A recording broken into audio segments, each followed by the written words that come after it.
Madam ಕೂಡ ನಾವು ಪುಣ್ಯ ಈ ಒಂದು ಪುಣ್ಯ ನೆಲದಲ್ಲಿ ಹುಟ್ಟಿ ನಾವು ಬಹಳಷ್ಟು ನಮ್ಮ ಜೀವನ ಪಾವನವಾಯಿತು ಅಂತ ಹೇಳಲಿಕ್ಕೆ ನಾನು ಬಯಸ್ತೇನೆ. ನೋಡಿ, ಮಾನ್ಯ ಮುಖ್ಯಮಂತ್ರಿಗಳಂತ ಸಿದ್ದರಾಮಯ್ಯ ಸಾಹೇಬರು ಭಾಷಣವನ್ನ ಮಾಡುವಂತ ಸಂದರ್ಭದಲ್ಲಿ ಒಂದು ಮಾತನ್ನ ಹೇಳಿದ್ರು. ಈ ಮಠ ಮುಂಚೆಯಿಂದಲೂ ಕೂಡ ಶಿಕ್ಷಣಕ್ಕೆ ಬಹಳಷ್ಟು ಆದ್ಯತೆಯನ್ನು ಕೊಟ್ಟಿತ್ತು ಅಂತ ಮಾನ್ಯ ಮುಖ್ಯಮಂತ್ರಿಗಳು ಹೇಳಿದ್ರು. ಆ ಮಾತನ್ನ ಕೇಳಿಸಿದ್ರೆ ನನಗೆ ಇನ್ನೂ ಬಹಳಷ್ಟು ನಾನು ಅಷ್ಟಿದ್ರೆ ಕಳಿಸ್ತೇನೆ ಅಂತ ಹೇಳಿದ್ರು.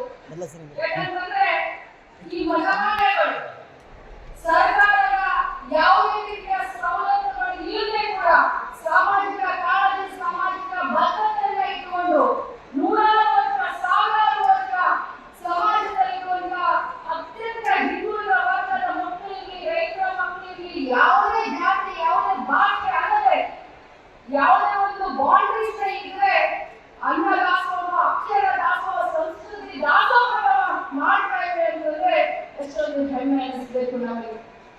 ನೋಡಿ, ನಾನು ಇಲ್ಲಿ ಕೂತ್ಕೊಂಡಾಗ ಕೇಳಿದೆ, ಯಾವ್ಯಾವ ಊರಿಂದ ಬಂದಿದ್ದಾರೆ ಮಕ್ಕಳಿಗೆ ವಿದ್ಯಾಭ್ಯಾಸವನ್ನ ಕಲಿಯಲಿಕ್ಕೆ ಅಂದಾಗ ಆ ಒಂದು ಭಜನೆಯನ್ನ ಮಾಡುವಂತ ಮಕ್ಕಳನ್ನ ಕರೆದು ಕೇಳ್ತಾ ಇದ್ರೆ ನನಗೆ ರೋಮಾಂಚನ ಆಯ್ತು. ಒಬ್ರು ಬೀದರ್ ಅಂದ್ರು, ಒಬ್ರು ಮಂಡ್ಯ ಅಂದ್ರು, ಒಬ್ರು ಗದಗ ಅಂದ್ರು, ಒಬ್ರು ಹಾವೇರಿ ಅಂದ್ರು, ಒಬ್ರು ಸಾಂಸ್ಕೃತಿಕವಾಗಿರ್ಬೋದು, ರೈತರನ್ನ, ರೈತ ಮಹಿಳೆಯರನ್ನ ಪ್ರೋತ್ಸಾಹಿಸುವುದಾಗಿರ್ಬೋದು, ಶೈಕ್ಷಣಿಕ ಆಗಿರ್ಬೋದು, ಹಳ್ಳಿಯ ಸೊಗಡನ್ನ ಇನ್ನೂ ನೆನಪಿಸುವಂತ ಮತ್ತು ನಮ್ಮ ಸಂಸ್ಕೃತಿಯನ್ನ ನಮ್ಮ ಮುಂದಿನ ಪೀಳಿಗೆ ನೋಡಬೇಕು, ಆ ಸಂಸ್ಕೃತಿ ಉಳಿಬೇಕು, ಬೆಳೆಸಬೇಕು ಅನ್ನುವಂತ ನಿಟ್ಟಿನಲ್ಲಿ ಅನೇಕ ಕಾರ್ಯಕ್ರಮಗಳನ್ನ ಸುಮಾರು 6 ದಿನ ಇವರು ಪ್ರಸ್ತುತಪಡಿಸ್ತಾ ಇದ್ದಾರೆ.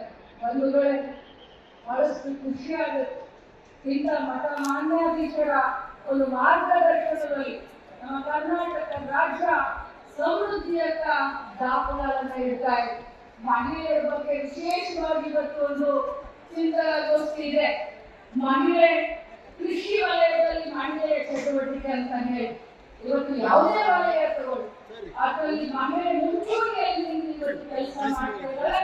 ವಿಶೇಷವಾಗಿ ಹೇಳಬೇಕು ಅಂತಂದ್ರೆ ನಮ್ಮ ಮಹಿಳೆಯರು ಗ್ರಾಮೀಣ ಭಾಗದಲ್ಲಿ ಮಹಿಳೆಯರು ಕೃಷಿ ಚಟುವಟಿಕೆಯಲ್ಲಿ ತಮ್ಮನ್ನ ತಾವು ತೊಡಗಿಸಿಕೊಂಡಿದ್ದಾರೆ ಅಂತ ಬಹಳಷ್ಟು ಹೆಮ್ಮೆಯಿಂದ ಹೇಳಲಿಕ್ಕೆ ನಾನು ಬಯಸ್ತೇನೆ.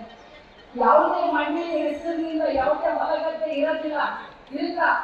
ಯಾರಾದ್ರೂ ಮಹಿಳೆ ಹೆಸರು ಮೇಲೆ, ಮಗಳ ಹೆಸರು ಮೇಲೆ, ಹೆಂಡತಿ ಹೆಸರು ಮೇಲೆ ಹೊಲಗದ್ದೆಯನ್ನು ಬರೆದು ಕೊಟ್ಟಿರ್ತೀರಾ? ಇರೋದಿಲ್ಲ. ಆದ್ರೆ ಆ ಹೊಲಗದ್ದೆ, ಆ ಭೂಮಿ ತಾಯಿ ನಂದು ಅನ್ನುವಂತ ಅಭಿಮಾನದಿಂದ ಮಹಿಳೆಯರಲ್ಲಿ ಕೆಲಸ ಮಾಡ್ತಾಳೆ. ಕುಟುಂಬವನ್ನ ನಿರ್ವಹಣೆ ಮಾಡುವಂತ ಎಲ್ಲ ಸಹಕಾರವನ್ನ, ಎಲ್ಲ ಪಾಲುದಾರಿಕೆಯನ್ನ ಕೂಡ ಮಾಡ್ತಾ ಇರ್ತಾರೆ.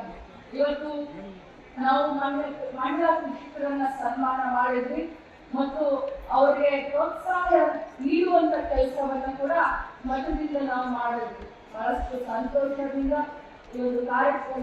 ಲೇಟೆಸ್ಟ್ ಹಾಗೂ ಇಂಟ್ರೆಸ್ಟಿಂಗ್ ಸುದ್ದಿಗಳಿಗಾಗಿ ಬಾಸ್ ಟಿವಿ ಕನ್ನಡ ಚಾನೆಲ್ನ ಸಬ್ಸ್ಕ್ರೈಬ್ ಮಾಡಿ. ಹಾಗೆಯೇ ಬೆಲ್ ಐಕಾನ್ ಪ್ರೆಸ್ ಮಾಡಿ. ಇದರ ಜೊತೆಗೆ ಫೇಸ್ಬುಕ್, ಇನ್ಸ್ಟಾಗ್ರಾಮ್, ಎಕ್ಸ್ ನಲ್ಲೂ ಮಿಸ್ ಮಾಡದೆ ಫಾಲೋ ಮಾಡಿ.